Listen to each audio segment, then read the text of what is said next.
Now, on 105.9 FM and streaming worldwide on the WMAL app. O'Connor and Company. It's 5:07, and I'll be honest, I don't know what you've done for the last 21 hours without us, but I barely made it. But we're back together again, and thank God for that. Good morning. Let's get to it. It's 7:05. We told you the one success story from yesterday's elections, from Tuesday's elections, I should say. We told you yesterday about the glimmer of hope for Republicans, for sanity, and for parents, specifically in Northern Virginia. She is the big winner.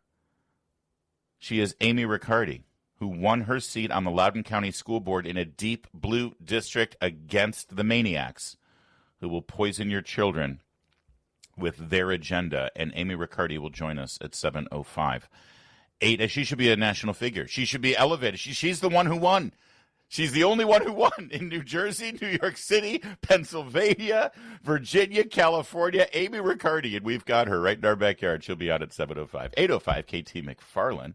And then at 8:35, one of our faves, Representative Brandon Gill out of Texas, who is now filing impeachment articles against Judge Boasberg after the Arctic frost scandal. That's all coming up. It's Larry O'Connor, and perhaps you've heard of her. She's the one. She's the only. She's my bud. She's Bethany Mandel. Good morning, Bethany. I was a little offended that I haven't been here in the last few weeks. I thought that I had said something wrong. Well, you did.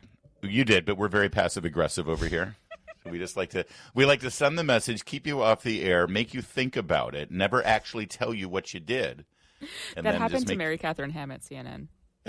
Yes, that's right. I forgot about that. You're joking, but that actually happens in media companies. That's right. And then a few months later, we have one of our employees do a deep dive into her social media history. And we might find something offensive that you wrote years and years ago, Bethany. I happen to know for a fact that we will.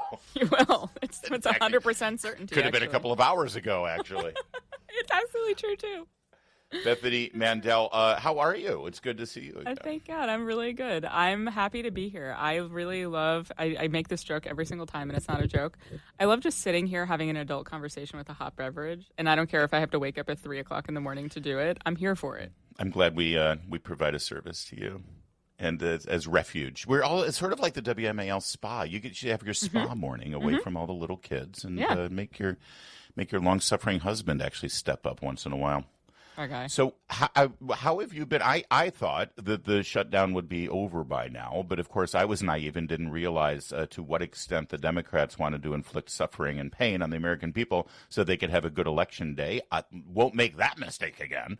But there are some indications that there might be some breaking of the ice there, although as Mark Halperin said on the program yesterday, he doesn't quite see why Democrats will be in the mood to negotiate, considering their huge victory there in the power seat. Our friend Byron York, who covers Capitol Hill for the Washington Examiner, says, I'll quote him, "Shutdown appears headed to a new level with Democrats reportedly ready to prolong the standoff. President Trump should stop outsourcing handling the shutdown to Republican leaders of the House and Senate, a presidential full-court press, Oval Office every day, perhaps multiple times a day, with a brief, clear message. Number one, here's the bill to fund the government that the House has passed. Number two, it's a straight bill, no tricks, identical to one agreed to by Democrats just this year. Number three, Senate Democrats are using the filibuster to stop it. Number four, the president and the GOP will negotiate the Democrats' concerns only after they allow the government to reopen. And number five, everything depends on Democrats lifting the filibuster. And treat this situation like the crisis it is about to become." That would be a shift. The White House has sort of acted like this is, a petty little squabble between the Republicans and Democrats. They've gone about the business of working on peace deals and trade deals and all of that other stuff. And Democrats don't feel compelled to do anything. That's sort of the latest right now in terms of the political strategies at play. But more importantly, Bethany, this really is all that America's waiting to hear. How has the shutdown affected you? I thank you. So I'm an only child, and centering myself at the crux of every story is really important. Yes. So I appreciate that. And in this town with politics and media, that level of narcissism is going to take you places, young lady. I mean, look at me. I'm already co-hosting at WMAL. It has taken me places. So first of all, I want to say that if the Republicans had been the reason why this shutdown had happened, we would be seeing on our television screens right now double amputees with 14 adopted special needs children crying about their SNAP benefits. That's right. Number one. And that's not a prediction. You're actually recalling exactly what we saw for the last 2 decades. Yes. Yeah. So I actually feel a lot of sympathy for people who are not getting their benefits and not getting paid, and I am feeling a lot of anger that our media is deciding not to center those stories. But since you asked, Larry, I'll center my own story here. I'm supposed to go to Chicago this weekend. I'm supposed to leave tomorrow morning. And Secretary Duffy just announced that they're starting to limit air travel. And I'm kind of thinking about bailing on my trip because I don't want to. So I think I'll probably get there okay, although now I'm not so sure. But my bigger concern is getting home. I don't want to be stuck in Chicago away from my family. I have things to do. Yeah. No, that it's a fair concern, and this is a work trip. Yeah. Yeah. Well, if I were you, I would. Are you going alone? So I'm going with my oldest daughter. We were going to do like a mommy and me weekend, and she's not super keen on it either. Well, so I would still go, but personally, I would go. Okay. And take the risk. Because play out what the worst case scenario is. Let's say that there are delays. Your concern is not being delayed to get to Chicago. The concern is getting to Chicago and then having problems getting home. Right. Yes. Yeah. So I guess it's actually very hard to rent a car one way. I learned that on a previous disaster experience. It's not hard. It's just a little pricier usually. So I couldn't find a one-way car when I was looking for one. So our car broke down, and we considered it didn't break down totally, but we were going to rent a car to drive from New Jersey back here and just tow our car, and I could not find a one-way rental car to save my life. So now I have that concern, but I don't want to get stuck, and then it takes me 3-4 days to get home. Seth has a job, and he can't just be stuck at home with all of our children and juggling everyone while trying to keep his job. That's my bigger concern. Right, yeah. I would still do it. Okay. I think it's a good test of your marriage and a test of where his priorities are. Yeah. I would like him to prioritize his job, actually. Oh, all right. That's fair. And also, what an adventure for you and your oldest. That would be fun. Oh, it sounds like a blast. You're not selling this really well. You could hitchhike with her. You could Amtrak, perhaps. You could. That's actually not a bad idea. Are you? Yeah. Are you flying out on your own dime? No. Or is this for work? This is for work. Sure, yeah. So you should talk to the organization that is sponsoring the trip and say if that's the case, and say, hey, listen, this is a concern. If I can't fly back, how are you going to get me home? Yeah. Put it in their court. I guess I just feel bad putting that on I know. But, I think it also, by the way, usually when there are, concerns about this and people are raising the alarms, and usually it's not as bad as the warnings go. Although there's a weather condition coming into Chicago, isn't there? So that's my other concern. That might be the bigger concern. Yeah. And combine that with the flights, it's going to be a cluster.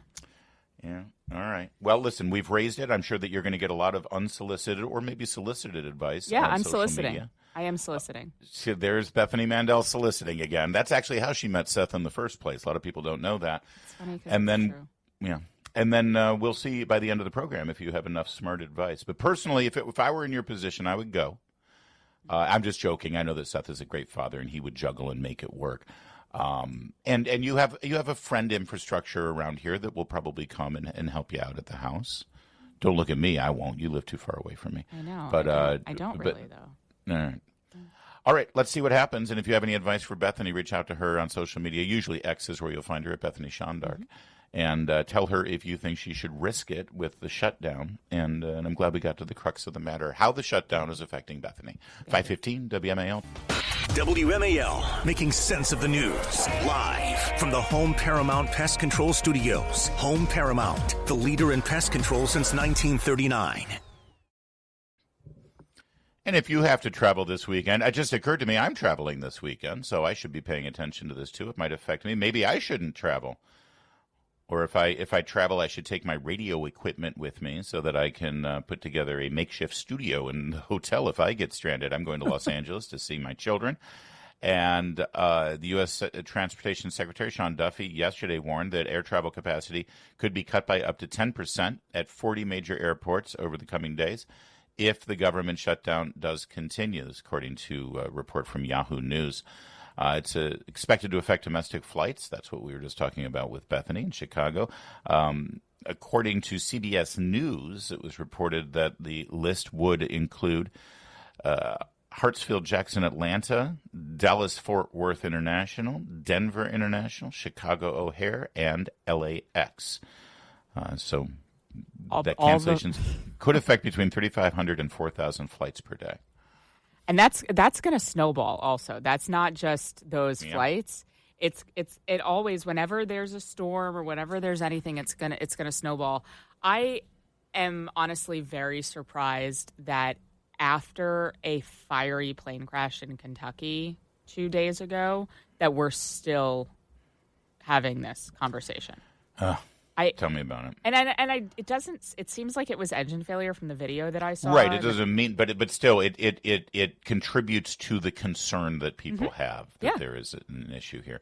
By the way, all three local airports would be affected by this rollback as well: DCA, BWI, and Dulles. Not good. Not good for people traveling out of this area.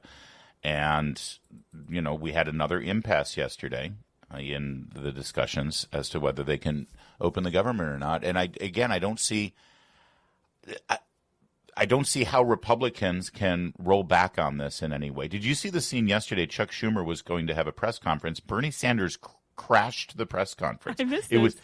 It was Breitbart-esque. It was Anthony Weiner all over again. Bernie Sanders gets up there, sits in the back. The press starts saying, "Oh, are you here to ask a question? What are you doing?" And then somebody said, "Oh, go use the podium so we can hear you." Exactly like Andrew Breitbart did with Anthony Weiner. It's amazing. 15 years later.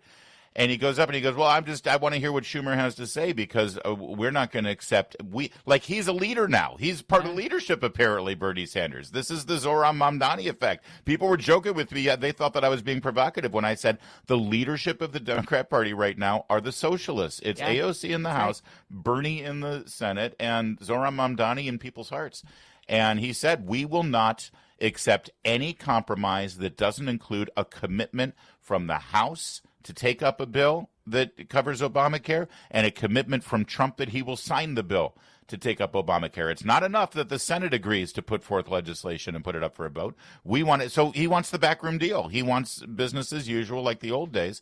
And that would be a huge concession for Republicans. And I don't see how they can after all this time. So I don't see how there's any movement here, Beth. Yeah, I don't either. And that's the thing that's scary is that I don't know. I don't know how to step back from this, but we have to. We have to have planes flying, and people in the government need to be paid. And SNAP, I might lose my conservative cred here, but I grew up very poor. I don't think we were ever on food stamps or whatever it was called back then, EBT. But this is not okay. Taking money away from people who need help or something, whatever. I actually have my own qualms about the limits of SNAP. I think that they're a little high, but it remains. There's going to be a lot of suffering if this continues, and there has already been a lot of suffering, and it feels wild. Yeah. Yeah, there has been a lot of suffering, and you're right. With the SNAP benefits in grave danger, it's only been kept afloat, by the way, the SNAP benefits with money that was not budgeted to come in from the tariffs. That's an irony that no one's willing to admit. That the same people who are opposed to the tariffs are actually now, tangentially benefiting from keeping SNAP afloat. There's always going to be some pain with these government shutdowns. The question is who feels the political pressure to do something about it. And from all of the public rhetoric, it appears that the Democrats are fine with the pain. They keep saying, yeah, we know it's going to hurt, but it's our only leverage. They're using that pain as their negotiating tactic. And I don't think Republicans necessarily are in the spirit of letting people suffer just for politics like Democrats are. Yeah. So it's going to be interesting to see how this unwinds. I hope, but I've hoped this before. Like, I thought that the expiration of the SNAP benefits 5-6 days ago would be it. And they have gone down. Like, there's a lot of people who are not getting their benefits, even with the funding. But I would think that watching an airline meltdown this weekend and going into next week would be it. There's just, do your jobs, get in there and don't leave until this agreement is done. But this is the longest shutdown in American history. And neither side seems particularly worried. Well, I think that the difference maker could be what Byron York is suggesting here, which is unlike other shutdowns, the executive branch has not gotten engaged in this in any way whatsoever. Yesterday, the president had all the Republican senators at the White House. They had a closed-door meeting. And I'm pretty sure if Trump starts getting involved, there might be movement. Their position has been, this is not our fight. You guys work this out.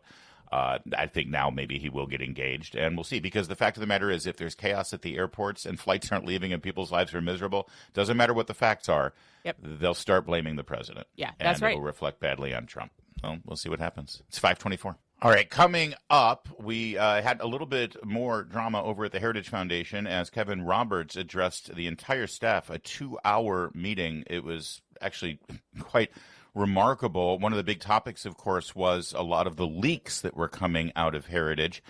So, of course, the entire video of the meeting was leaked. And one of the leaks involves our co-host this morning, Bethany Mandel. She's stirring the pot again. You and your troublemaking. We'll. I didn't do anything. You did something, and we'll get into it coming up next. WMAL-FM, Woodbridge, Washington, a Cumulus media station. Making sense of the news. News Talk 105.9. News now. Now on 105.9 FM and streaming worldwide on the WMAL app. O'Connor and Company. 5:37, it's O'Connor and Company here on your Thursday morning in the nation's capital. Coming up at 7:05, she's just won a seat on the Loudoun County School Board against all odds this Tuesday. Amy Riccardi. 8:05, KT McFarland will join us. And then at 8:35, Representative Brandon Gill, who has now filed impeachment articles against Judge Boasberg. We'll get the details there from Brandon Gill. It's Larry O'Connor with Bethany Mandel. Bethany, any feedback on the Chicago trip yet? No, people need to start tweeting me. And you retweeted my statement, I'm excited to fly to Chicago, and I think people need to start replying and tell me what I should do. By the way, good time to remind everybody that to catch up on everything that Bethany is doing, go to the Mom Wars. It's a Substack and a podcast, and you engage in those Mom Wars pretty effectively, by the way. I do, and we can actually talk about that later in the show, how I stepped in it with some moms at a park yesterday in Montgomery County. I saw you lay that out. Yes, the transgender enablers in Montgomery County, talking about 8 to 10-year-old non-binary boys. Using people can find me on Twitter, X, whatever it's called, at Bethany Shondark. There you go. All right, so a follow-up of sorts. Over the last several days, we have talked on and off about the drama over at Heritage Foundation. Heritage Foundation, of course, partner sometimes with this station and program. Kevin Roberts, a frequent guest and friend of the show, but has, of course, I think everybody knows by now, put out a video pushing back on calls for the Heritage Foundation to sever relationships with Tucker Carlson, which, by the way, ironically, at that moment, Heritage Foundation didn't have any relationship with Tucker Carlson. They had an advertising sponsorship that had been severed. Kevin Roberts put out a video that he now admits in a full-throated manner that it was a mistake. The person who was his chief of staff, who, according to Mr. Roberts, Dr. Roberts, was responsible for creating that video and scripting that video, has resigned. I'm assuming his resignation was asked for. Yesterday, in front of a full staff, Heritage Foundation there on Massachusetts Avenue, and also other people via remote, they had over a 2-hour discussion where Kevin Roberts gave a statement and then took questions from all comers. And it was brutal at times, specifically. By the way, this has been leaked now. The entire 2 hours was leaked to the Washington Free Beacon. And a big topic of the conversation during this meeting was about leaking and how, it's created this atmosphere of distrust at Heritage Foundation, all the leaking. And so meanwhile, of course, the entire meeting is leaked. And the criticism from specifically from Robert Rector, Kevin Roberts got it from a lot of staff members. There were quite a few people who gave him praise and support. But Robert Rector, specifically, senior research fellow who's been with Heritage for 47 years, was just unapologetic in his criticism. And it was something to behold. Did you watch the entire thing, Bethany? I did not watch the entire thing, but I did see Robert Rector. It was great. I agreed with all of it. I since I haven't been on air, I'll sort of say my piece. I thought the video was very ill-advised, and in his explanation yesterday, he said, "Well, I didn't really know that much about Tucker and Fuentes. I didn't know much about Fuentes." I find that to be strange defense from someone who works at a think tank that centers itself in public policy and politics. You should know who Nick Fuentes is and the problematic relationship that he had with, or the problematic appearance, I should say, he had with Tucker, and just the problems with Tucker in general. So I found that to be strange. That 2-hour meeting, I didn't watch the full thing, to be honest with you, because I felt so deeply uncomfortable because it looked so painful. That it was like watching The Office. Do you remember that episode, Scott's Tots? Yeah. It felt like a 2-hour Scott's Tots, and that's just not, I can't do that. It wasn't the entirety of it, but there were some very, very painful moments. And I got to say, I mean, it's a humbling thing to watch the executive director or the president of Heritage Foundation say, he said, I want candor. I want radical candor here. There's not going to be any recriminations. And several of the staff members took advantage of that and said, you've lost my faith. I don't feel like you're worthy of the position that you've got. I can't trust you anymore. Here was the moment I think that you're referring to with regard to his friendship of Tucker Carlson. Well, I'll just let it play. I made the mistake of conflating too much the personal friendship I have with Tucker. Although I want to be really clear, I don't think that everything, or maybe even most of what he does now, is helpful or good. But conflating that with particularly the word always as the institution. And even the institution can say Tucker will be a friend, but that's different than saying that you endorse everything the friend does. Some of you are friends of mine personally, and you say, well, I'm grateful to you, Kevin, as a friend. I'm grateful to you as the president of Heritage, but that was a mistake. It doesn't mean you've got to endorse that, right? So that's what we're working on. Okay, and yes, he did admit that he wasn't fully read in on the extent of what Nick Fuentes, or for that matter, what Tucker Carlson, but he did said, most of what Tucker Carlson does is not helpful or good. Later on in the session, by the way, and we're going to get to where Bethany comes into this matter, because she, one of the biggest stories coming out of this is something that Bethany has her fingerprints all over. But Hans von Spakovsky, friend of this program, also a longtime veteran of Heritage, made a really important point, I think, where he said, listen, Kevin, I respect you. I think you've done a great job leading the organization, but you don't have the benefit of having a personal friendship and set that and make that a public personal friendship and have it be separate of your role at Heritage Foundation. And he recalled the time early in his career at Heritage where he wrote an op-ed that the higher-ups at Heritage shot down and said, no, you can't publish this. And he said, well, what if I just publish it under my name and not associated with Heritage? And they said, no, you don't have that luxury. Yeah. Everyone knows who you are. Everyone knows you work at Heritage. And so when you put yourself out there, you're representing our brand. And that's certainly true of Dr. Roberts in this case. I mean, anyone can be friends with anyone they want, but he did make a video with the little icon on the bottom of the screen, the Heritage Foundation. Right. So, and he said, we will stand by our friend, which means he brought Heritage into it. And again, that was a big part of his apology yesterday and taking ownership of this and sitting there waiting, getting all of the comments and criticisms. And then comes Bethany. One of the employees, and again, this is leaked audio, and I feel uncomfortable with it. And we're not going to name him because I think how he's being treated is very unfair. But he said, listen, I'm told that part of the way that we're going to sort of, come out of this process is that we're all going to be told to go to a Shabbat dinner to, help our, understanding and work in cooperation with people of the Jewish faith. And I'm uncomfortable with that.